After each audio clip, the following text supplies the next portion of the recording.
My name is Rebecca. I'm only 15 years old. My life has been a non-stop nightmare of torment and teasing since as long as I can remember. You see, I have these two overgrown front teeth.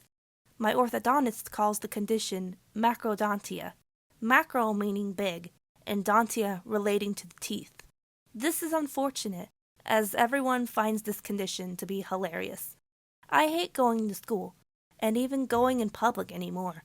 I can feel everyone's eyes just burning into me as they stare, and I hear every little snicker or hushed whisper in the hallway when I'm walking between classes. I used to go by Becky or Becca instead of Rebecca, but then everyone started calling me Bucky. Even now I'll hear people call me Rebecca, which is super not clever, by the way. I don't have any friends at all, not even one. No one wants to be friends with a weird rabbit girl. That's always a fun name to hear, too. Being called Bunny or Rabbit Girl. Children can be really cruel. That's what my mom tells me, at least. I appreciate her comfort, and both her and my dad support me really well. However, I can't help but feel like a burden to them. The amount of orthodontic appointments I have can't be easy on them, and I know I'm really putting them out when they have to constantly drive me there. You might be saying, well, isn't it just easier to get your teeth fixed with an operation? And yeah, that would be great. Ideal even. Do you know how much it costs to do that kind of surgery and reconstruction? Thousands, several thousands of dollars. I don't have several thousands of dollars, and I could never fault my family for not wanting to spend that kind of money. We're not exactly the most financially sound people out there after all.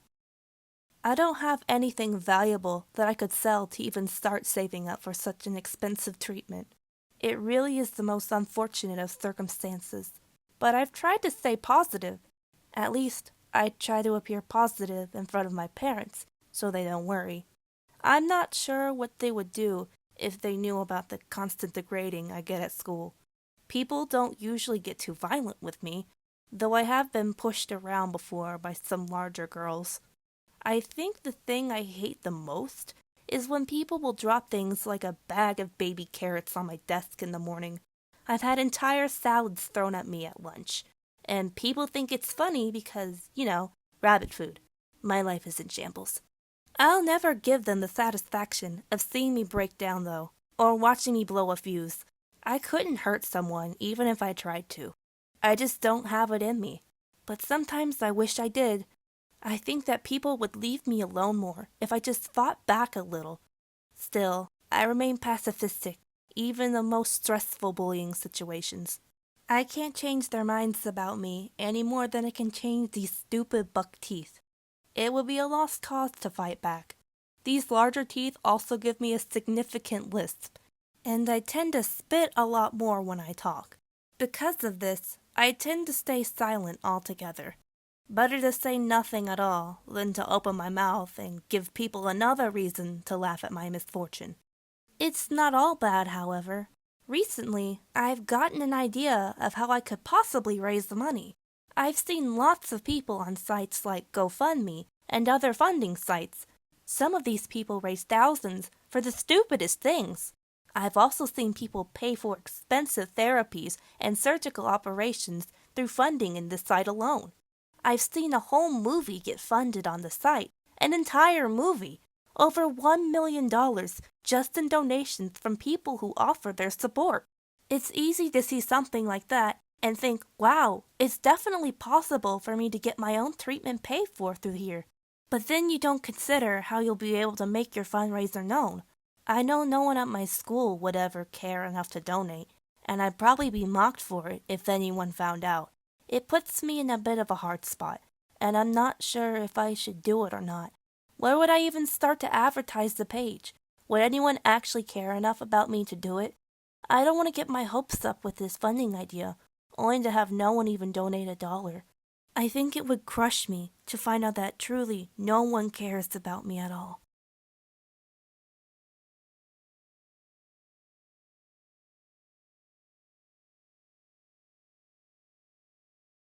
Hi, my name is Julia and I'm 14 years old. I can't believe I'm actually saying this, but my mum is dating one of my teachers. My mum and dad always had a difficult relationship. I mean, I don't know the way they acted before I was born, but ever since I have memory, they've always bickered. I got really upset whenever I saw them fight, and I tried to find ways to make them happy instead of so angry all the time. As I grew up, I spent a lot of time with my grandparents. I loved sleeping over at their place, but it also frustrated me. At first, I didn't realize it, but as I grew older, I began noticing I was always sent away when Mum and Dad started getting these terrible bad moods. So in order to avoid me seeing them really arguing with each other, they sent me to my grandma and granddad's home. It was really upsetting, and I refused to go after a while. My grandma was really sad about this decision, so she sat me down for a talk. That was when I told her the real reason why I didn't want to leave my home for the weekend. I didn't want to give my parents the opportunity to fight. I just wanted them to be happy and be a real family. I had lots of divorced friends, and I was terrified that it would happen to me as well. I wished there was something I could do to fix their marriage. My grandmother hugged me really tight and explained that it wasn't a child's job to make their parents feel happy about their lives and their relationship. After a while, Mum and Dad came in to talk to me. Apparently, my grandma had told them about our conversation. They apologized and promised to work harder to make sure I had a carefree and happy childhood. I asked if it meant that they'd stick together, and there was this long silence. They looked at each other awkwardly, but ended up nodding. To my parents' credit, they did try after that. They seemed to be doing much better, and I got my hopes up. I thought that they loved each other again and they'd get to have a normal life. Then the arguing began again. I started getting worse and worse grades at school. I couldn't really focus on my homework and seemed to be always worried about my parents.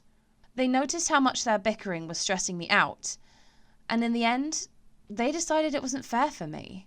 After a year, Dad decided to move out. My parents explained that they were getting a divorce, and I cried for hours. I begged them not to, but they had made up their mind.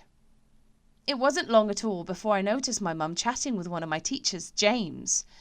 He taught history, and he was really fun, but I hated him after that. I don't mind my mum talking to other men, but they weren't just chatting.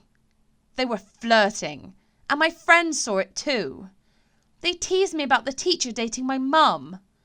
I was furious. That day, I asked my dad to pick me up instead of going home with my mum. He agreed, and the moment he parked, I rushed into his car. I began speaking really fast, and Dad asked me to slow down because he couldn't understand what I was telling him. I tried to calm down and repeated myself.